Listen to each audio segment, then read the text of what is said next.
alamin. Teman-teman, hari ini saya akan membahas tentang satu buku yang berjudul Janji dari Terelie. Buku ini dipersembahkan oleh Terelie kepada sahabat-sahabatnya, juga kepada dokter, perawat, tenaga kesehatan, dan semua orang yang berjuang di garis depan untuk melawan COVID-19. Jadi ini buku tentang kisah kematian. Bukan itu juga sih sebenarnya. Covernya kan begini ya. Di blurnya juga disampaikan tentang janji kematian, tapi di luar itu semua sebenarnya buku ini bercerita tentang seorang laki-laki bernama Bahar yang dia berjanji kepada gurunya untuk menunaikan 5 pusaka sebagai syarat agar dia bersedia dikeluarkan dari sekolah. Kenapa harus dikeluarkan dan kenapa dia pengen dikeluarkan ada di buku ini. Saya sampaikan di sini. Ada 5 pusaka yang dia janjikan itu adalah: ketika pertama, selalu menghormati dan membantu tetanggamu. Kedua, selalu melindungi yang lemah dan teraniaya. 3, senantiasa jujur dan tidak pernah mencuri. 4, bersabarlah atas apapun ujianmu. Kelima, bersedekahlah dan bersedekahlah. Itu 5 pusaka. Sebuah janji yang diucapkan oleh Bahar Safar kepada gurunya. Nah, ini bercerita tentang seorang guru yang mendapatkan amanah murid bernama Bahar, yang kemudian dia merasa telah gagal mendidik. Awalnya dia tidak ingin menyerah, tapi memang Baharnya itu keterlaluan sampai membakar pesantren dan menyebabkan korban jiwa. Nah, boleh diizinkan pergi asalkan menunaikan janji tadi, atau mengucapkan. Nah, ketika dia diusir itu, buyanya mengatakan bahwa kau memang nakal luar biasa, ya, terus suka berjudi, suka berkelahi, pemabuk. Tapi saya melihat kamu orang yang bertanggung jawab. Nah, ini sesuatu yang menarik yang kemudian membuat sang guru itu ingin menitipkan satu pesan yang sang guru ini berharap dengan pesan ini Bahar akan menjadi orang yang lebih baik di kemudian hari.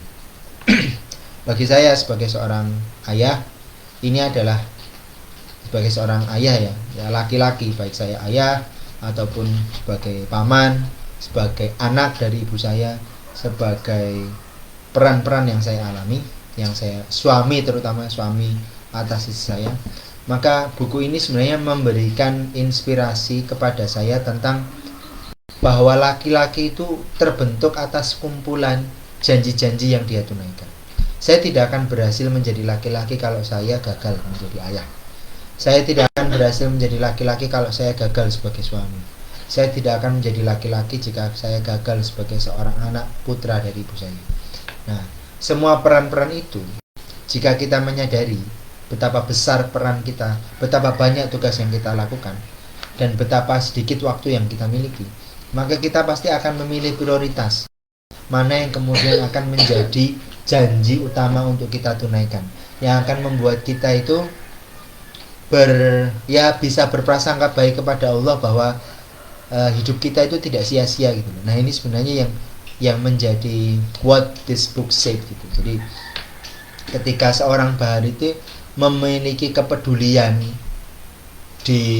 ketika dia dan berbagai macam kemampuan itu, dia kemudian mendapatkan empati dari seorang bos acong yang juga kurang ajar, tapi dia merasa kok dia bisa melakukan sesuatu.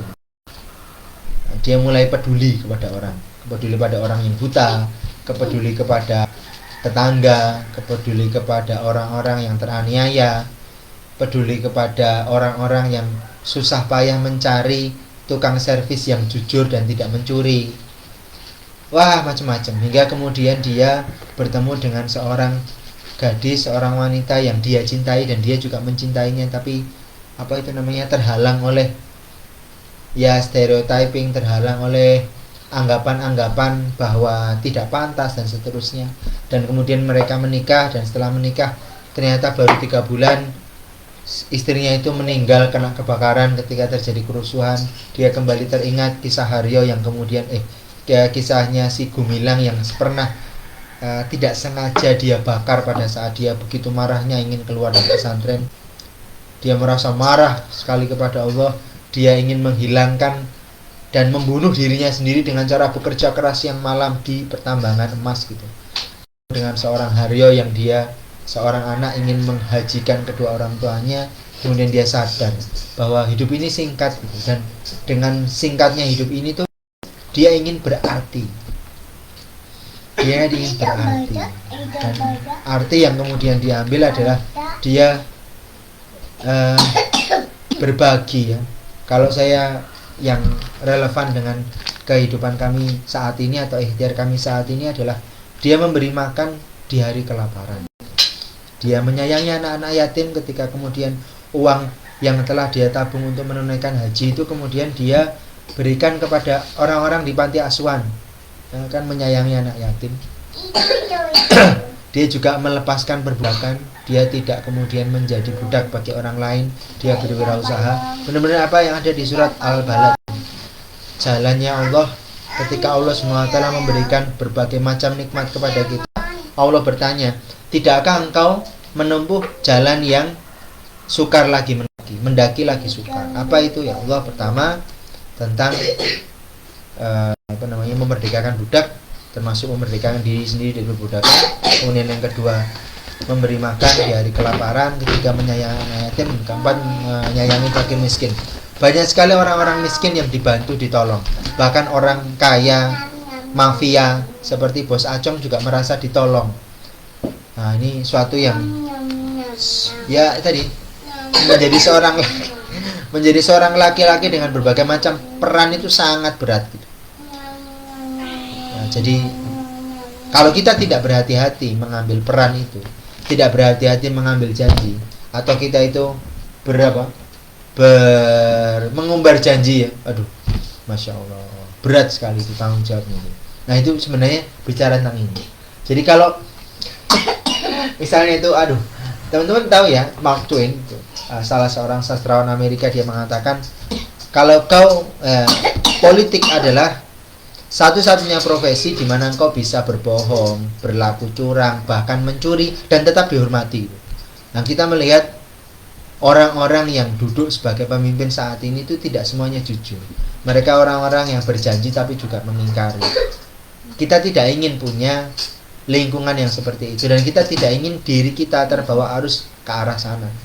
Maka imaji-imaji positif dari sebuah buku seperti ini tuh penting untuk kita obrolkan dengan istri. Saya ngobrol dengan istri, buku ini tuh masya Allah benar-benar meskipun ya memang secara secara letter luck gitu, ini tuh bicaranya naif ya. Connectedness sekali itu, atau sangat ya sangat agami atau sangat spiritual gitu ya, sangat bersifat spiritual. Tapi sebenarnya yang lebih mendasar adalah bagaimana ketika kita itu mengambil sebuah janji. Kalau saya berkata, saya terima nikahnya dan kawinnya Wiwit Kurniasi Tulus Handayani dengan mas kawin 10 gram emas dibayar tunai, itu kan janji yang harus saya tunaikan. Ketika saya kemudian mohon kepada Allah, ya Allah saya mohon diberikan putra, saya akan mendidik mereka dengan sungguh-sungguh. Ya, saya memaknainya dengan sungguh-sungguh ya, bahwa sebuah kisah di masa lalu versi terbaik saya, ya saya memaknai kembali gitu, agar ya saya menjadi hidup saya itu menjadi lebih bermakna, berarti. Kalau dalam konteks sosial, saya berharap saya menjadi contoh bagi anak-anak saya. Kisah kami, saya, istri, anak-anak saya, keluarga kami, itu menjadi buah tutur kata yang baik bagi generasi kami. Bukan menginspirasi banyak orang, itu kami atau saya tidak berpikir ke sana. Rasanya tidak pantas itu loh. Kira-kira gitu. Ini tuh kan seperti itu ya. Ini tuh cukup dengan diri sendiri, dengan istrinya, kemudian membawa perubahan besar gitu.